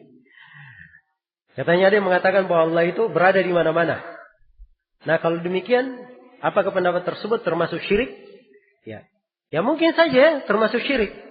Kalau Allah di mana-mana berarti 1, 2, 3, berapa banyak? Kalau di mana-mana. Iya kan? Kalau Allah berada di mana-mana berarti berapa? Banyak sekali. Ya. Kalau dia yakini hal yang seperti ini, itu bisa masuk kesyirikan. Syirik dalam apa? Syirik dalam rububiyah Allah. Dan ini termasuk syirik yang paling besar. Lebih besar dari syiriknya kaum musyrikin. Ya. Tapi kadang orang tidak berpikir sampai ke sana. Orang yang mengucapkannya. Dia tidak paham konsekuensi ini. Ya. Harus diketahui bahwa Allah itu berada di atas langit. Ya. Allah zatnya beristiwa di atas arasnya. Di atas langit. Allah terangkan di dalam Al-Quranul Karim. Ya. Terangkan dalam Al-Quran. Dalil-dalil yang menerangkannya dalam Al-Quran ratusan bahkan ribuan dalil yang menerangkan dalam ayat dan hadis. Dalam Al-Quran diturunkan. Al-Quran diturunkan dari langit. Turun itu dari mana? Hah? Dari atas ke bawah. Kan begitu. Malaikat ketika selesai mencatat amalan hamba, naik ke langit. Naik itu kemana? Ke atas. Ya. Semua orang paham kan? Ini sederhana dalam Al-Quran. Ya. Baca ayat. Sabbihisma rabbikal a'la. Maha tinggi Allah. Ya, pujilah Allah yang maha tinggi. Tinggi itu di mana? Yang tinggi. Hah? Di atas. Semua orang paham baca ayat-ayat. Ya. Jelas ya? Apalagi kalau kita baca ayat-ayat aamintum man fis sama. Apakah kalian merasa aman kepada Allah yang berada di atas langit? Ini tegas ya? Iya. Bahkan kadang, ya, atau sebelum saya terangkan itu, Rasulullah SAW juga menjelaskan bahwa Allah di atas langit. Beliau terangkan dari ucapannya, dari perbuatannya, dan dari apa? Pengikraran beliau, penetapan beliau, persetujuan beliau. Dari ucapan Nabi bersabda dalam hadits riwayat Bukhari Muslim, "Ala ta'manuni wa ana aminu man fis sama?" Tidakkah kalian percaya kepadaku sedangkan saya, kata Nabi, adalah kepercayaan Allah yang berada di atas langit. Jadi Nabi menyebut bahwa Allah di mana? Di atas langit. Iya. Ini dari ucapan Nabi. Dari perbuatan Nabi menyampaikan di Hajjatul Wada. Di musim haji beliau berkata, "Ala inna dima'akum wa amwalakum wa aradakum alaikum haram." Ketahuilah sungguhnya darah-darah kalian, harta-harta kalian, kehormatan kalian adalah haram antara sama kalian. Setelah disampaikan hadisnya sampai akhir hadis, Nabi berkata, "Hal ballagtu? Apakah saya sudah menyampaikannya kepada kalian?"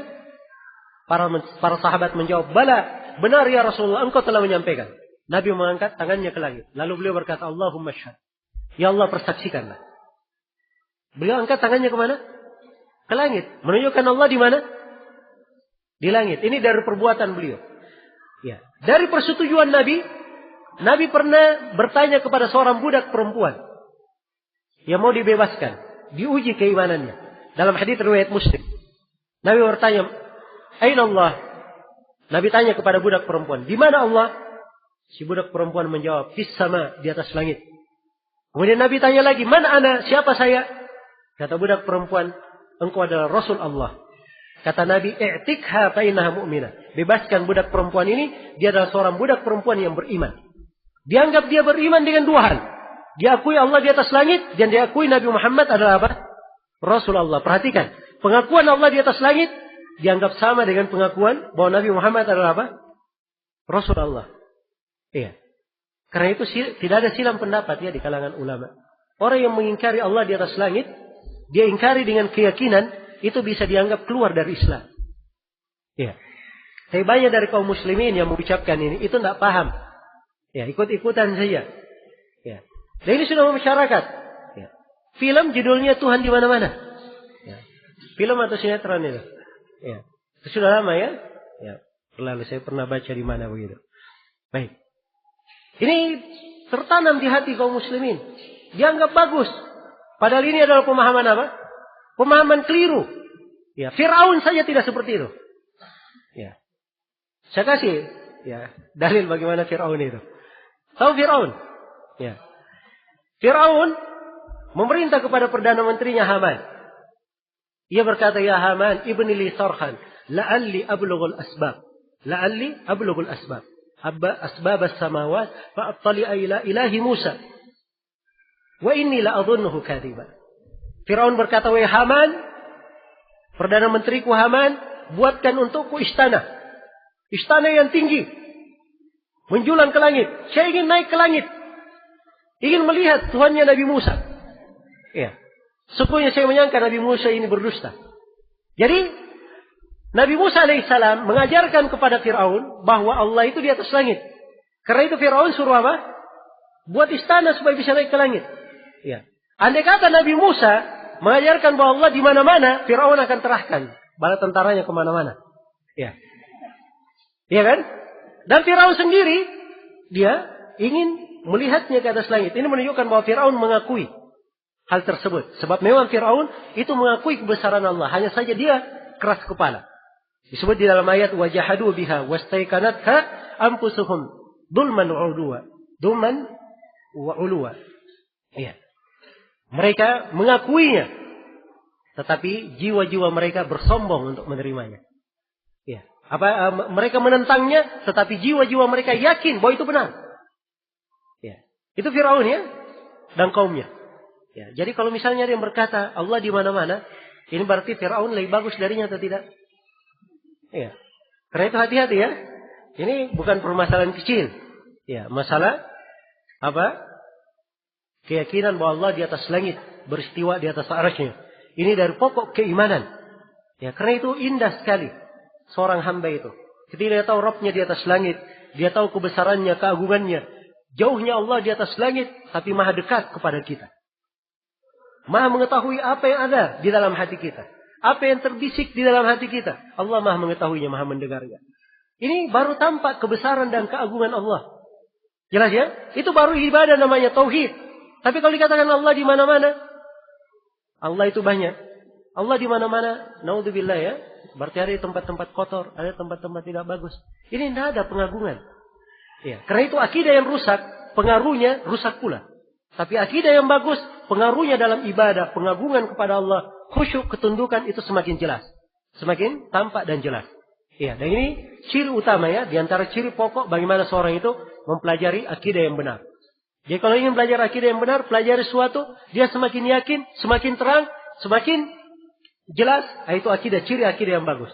Tapi dia pelajari sesuatu semakin bingung, semakin ribet, ini menunjukkan ada masalah pada apa yang dia pelajari. Jelas ya? Baik. Baik, saya jawab dulu pertanyaan yang berkaitan dengan materi ya. Ada pertanyaan di luar materi. Apa beda orang musyrik dengan kafir? Sebagian ulama mengatakan bahwa syirik dan kufur, musyrik dan kafir itu sama. Dan sebagian ulama lagi membedakan. Ya, dan memang ada perbedaan. Kata kufur itu lebih luas daripada kata apa? Kata kesyirikan. Iya, kata kesyirikan. Seorang yang mengingkari bahwa Allah dilihat pada hari kiamat, itu dikatakan kafir, tapi tidak dikatakan musyrik. Tidak dikatakan musyrik. Baik. Adakah orang Islam sekarang ini yang berbuat kesyirikan? Ya, mohon contoh syirik orang-orang Islam sekarang. Wah, ini pertanyaan kok bisa muncul seperti ini? Ya. Adakah orang Islam sekarang ini berbuat kesyirikan? Jawabannya kita semua menyaksikan ya. Banyak dari hal. Ya, tapi mungkin untuk penanya di sini, mungkin dia bertanya karena belum tertanam kuat apa itu tauhid dalam dirinya. Kalau tertanam kuat tauhid itu apa, maka dia pasti akan melihat banyak dari perbuatan kesyirikan yang terjadi. Syirik akbar maupun syirik asghar. Iya. Dan ini sekali lagi, kaum muslimin dan muslimat yang saya hormati dan saya muliakan, kita perlu untuk mempelajari. Perlu untuk mendalaminya. Bagaimana tentang pawang hujan? Apakah jatuh dalam syirik rububiyah? Iya. Ini pawang hujan ini apa yang dia bikin? Iya. Apa yang dimaksud dengan pawang hujan? Apakah maksudnya dia datang sebagai juru doa? Atau dia datang dengan membuat ritual-ritual tertentu? Ya, ini kita tidak tahu ya bentuknya kayak bagaimana. Iya. Ada kemungkinan dia masuk di dalam syirik pada masalah uluhiyah, dan ada kemungkinan masuk dalam syirik dalam berkaitan rububiyah.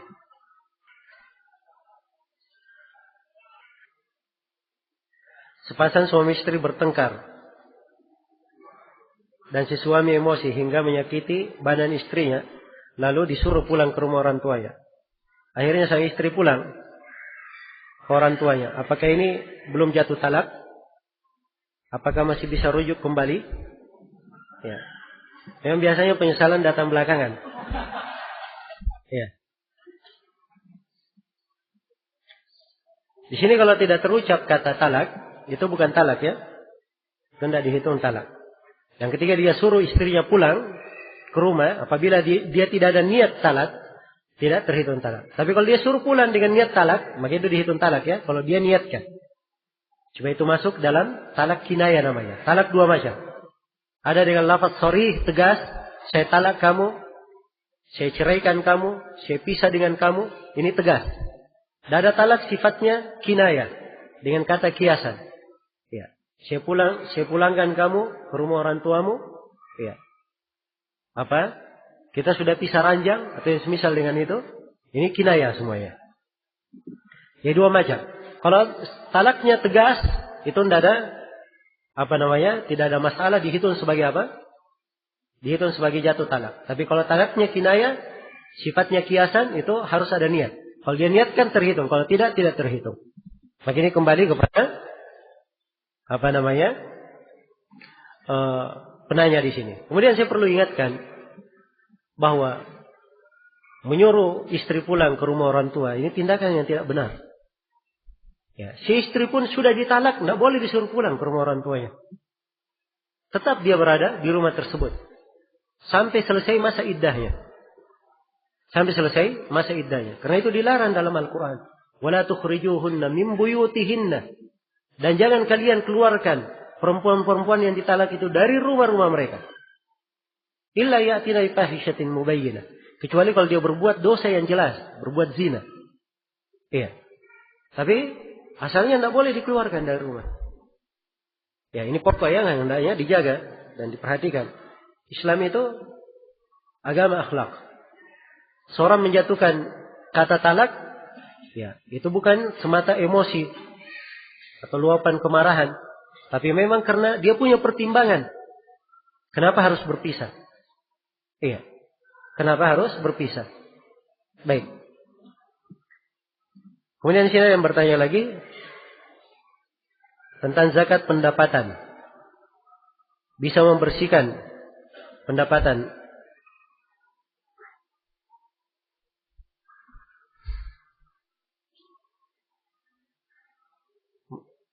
Termasuk pendapatan di luar gaji. Ini pertama yang disebut dengan zakat pendapatan ini. Apa yang disebut zakat di sini? Zakat itu di dalam fikih kita disyaratkan padanya beberapa syarat.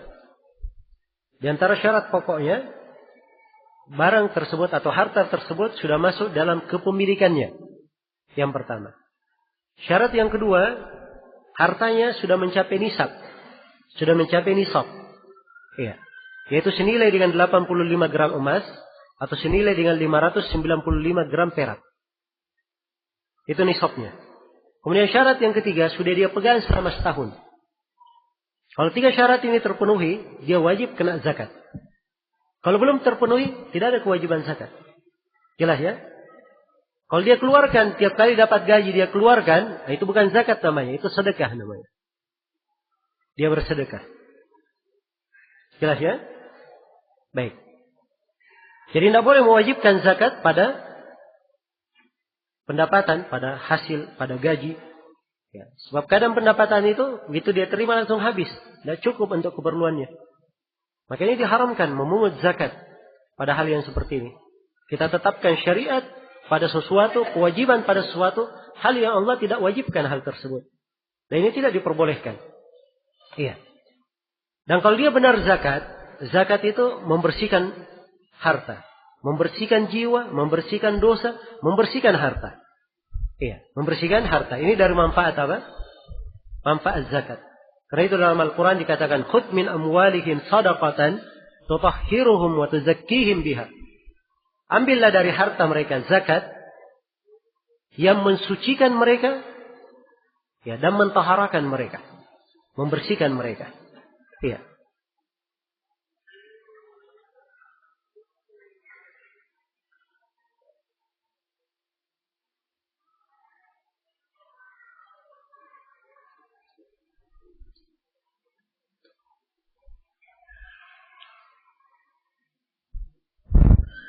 Apa hukumnya menyiapkan kuburan sebelum mati? Iya. Ini tergantung apa maksudnya ya yang dia inginkan di sini. Ya, jadi kalau misalnya area pekuburan itu padat, ya sulit dapat tanah pekuburan, kemudian dia beli tanah kuburan untuk kuburannya nanti, itu tidak ada masalah ya. Tidak ada masalah. Iya. Dan sebagian dari as-salaf rahmatullahi alaihim, mereka kadang ya sudah mempersiapkan lubang kuburan untuk dirinya. Untuk banyak apa? Mengingat kematian. Untuk banyak mengingat kematian. Ya, kalau maksudnya mengarah ke sana, insyaallah taala itu tidak ada masalah. Iya.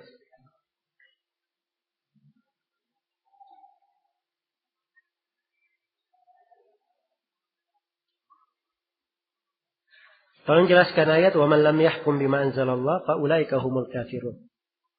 Ini dalam Al-Qur'an ada 3 ayat yang mirip dengan ini. Yang pertama, wa man lam yahkum bima anzalallah fa ulaika humul kafirun. Siapa yang tidak berhukum dengan apa yang diturunkan oleh Allah, siapa yang tidak berhukum dengan hukum Allah, maka mereka adalah orang kafir. Di ayat setelahnya, fa ulaika humul zalimun. Mereka adalah orang yang zalim. Di 2 ayat setelahnya, fa ulaika humul fasikun. Mereka adalah orang fasik. 3 hukum. Disebut kafir, zalim, dan fasik. Harus diketahui bahwa kekafiran, kezaliman, kefasikan itu terbagi 2. Ada yang mengeluarkan dari keislaman, dan ada yang tidak mengeluarkan dari keislaman.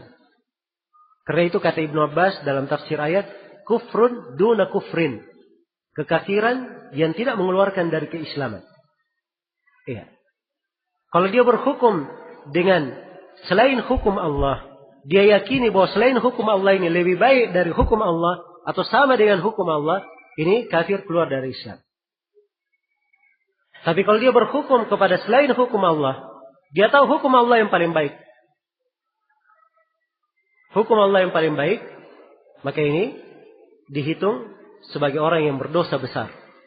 Dan kadang ada orang yang diberi udzur ya, karena dia terpaksa atau yang semisal dengan itu.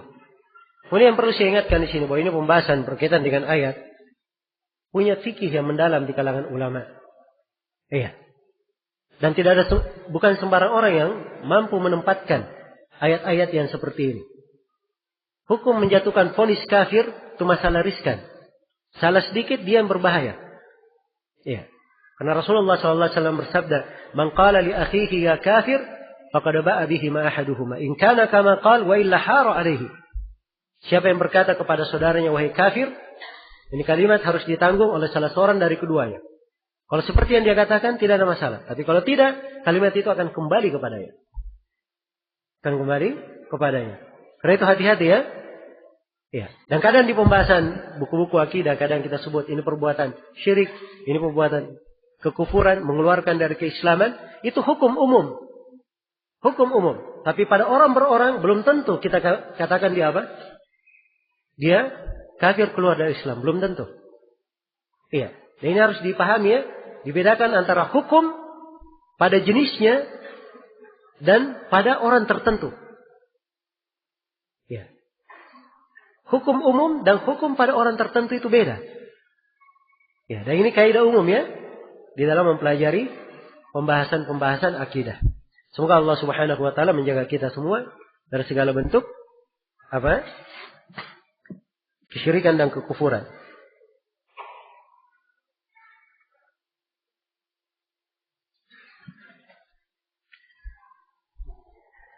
Saya adalah seorang pengajar di sekolah umum. Dan saya sudah tahu kerusakan yang ada di sekolah umum, akan tetapi orang tua melarang untuk keluar dari sekolah tersebut. Ya, kalau dia tahu misalnya ada hal-hal yang maksiat di situ, pelanggaran kepada Allah, seorang muslim dan muslimah tidak boleh bermaksiat kepada Allah. Ya. Dan tidak boleh taat kepada orang tua dalam hal yang merupakan kemaksiatan kepada Allah. Taat pada orang tua itu hanya pada hal yang ma'ruf saja. Pada hal yang bukan kemaksiatan. Karena Nabi SAW bersabda dalam hadits riwayat Bukhari dan Muslim, innamat ta'atu fil ma'ruf. Sungguhnya ketaatan itu dalam hal yang ma'ruf saja. Dan dalam lafaz lain, Rasulullah bersabda, la ta'ata li makhlukin fi ma'siyatil khaliq. Tidak ada ketaatan kepada seorang makhluk dalam bermaksiat kepada Allah. Iya. Karena itu yang saya nasihatkan, dia hendaknya bernasihat yang baik kepada orang tuanya, ya, menerangkan kepada orang tuanya, ya, tentang bahaya dari dosa. Kemudian hendaknya seorang hamba itu meyakini, kalau dia meninggalkan sesuatu karena Allah, jangan khawatir. Allah akan mengganti dia, memudahkan dia sesuatu yang lebih baik darinya. Karena Allah telah menjaminnya di dalam Al-Quran. Wa may yattaqillaha yaj'al lahu makhrajan wa yarzuqhu min haitsu la yahtasib. Barang siapa yang bertakwa kepada Allah, Allah akan adakan untuknya jalan keluar dan dia akan diberi rezeki dari arah yang tidak pernah dia sangka. Dan Nabi SAW juga telah memastikan, kata beliau, "Walan tada'a syai'an lillahi, walan tada'a syai'an ittiqa' Allah illa abdalaka Allahu khairan min." Tidaklah engkau meninggalkan sesuatu karena takut kepada Allah, kecuali Allah akan mengganti kamu yang lebih baik darinya. Mengganti kamu yang lebih baik darinya.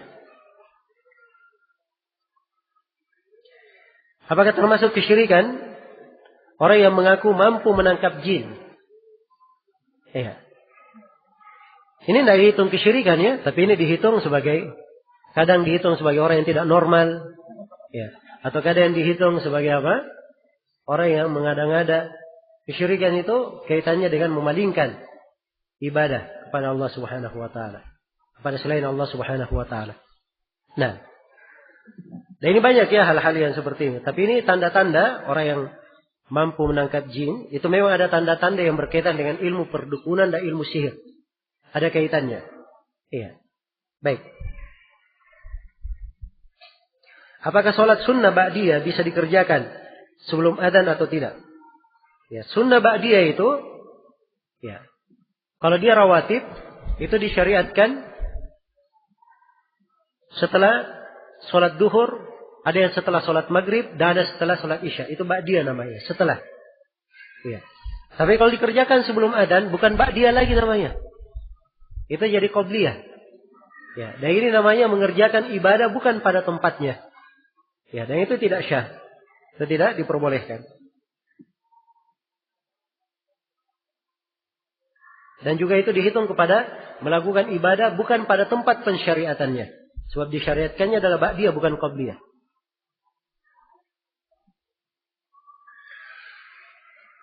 Bagaimana cara mengqadha ba'diyah zuhur dengan benar? Kalau misalnya dia terlambat salat ba'diyah zuhur, ya. Kemudian dia mendekati asar baru dia ingat, kemudian dia lakukan ba'diyah zuhurnya, tidak ada masalah sebab ini masih waktu. Jelas ya? Iya. Dan sebagian ulama membolehkan kalau masuk waktu asar, dia ada udzur, maka dibolehkan dia mengerjakan ba'diyahnya di situ. Walaupun sholat sunnah setelah asar itu hendaknya ditinggalkan. Sebab itu adalah waktu yang terlarang. Iya. Dan seorang keluar dari silam pendapat itu lebih bagus.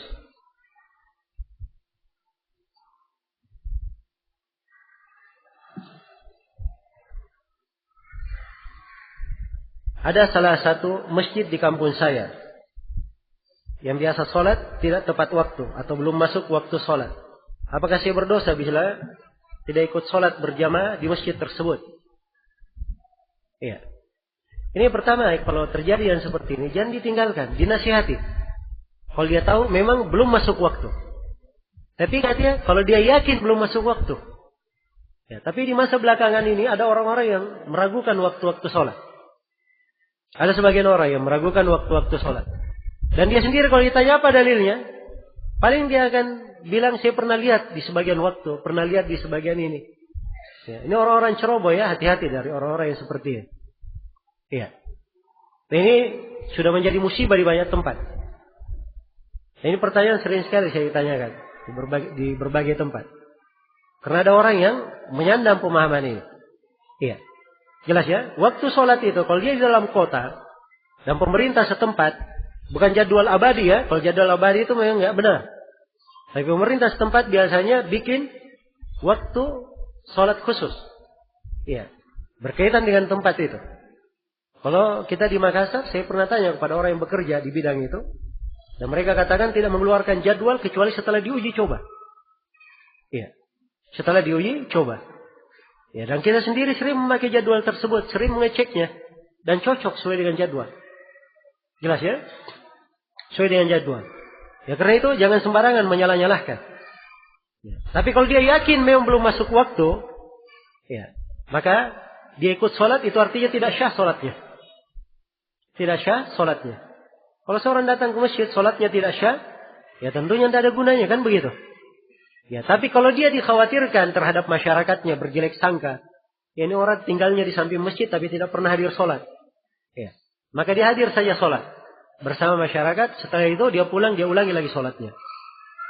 Sebab dia sholat belum apa? Belum masuk waktu, dan itu tidak syah. Dan itu tidak syah. Baik. Maka ini yang seperti ini, kalau memang diketahui, saling bernasihat dengan baik. Iya, diajarkan hal yang baik, jangan didiamkan.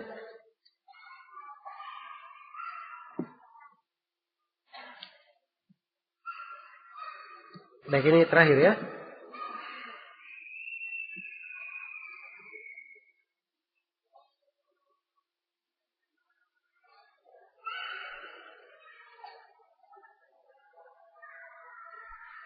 Saya pernah mendengar tentang syirik samar-samar. Hah? Iya. Yaitu ketika kita membenarkan perbuatan atau menerima perbuatan syirik yang dilakukan. Apa ada dalilnya?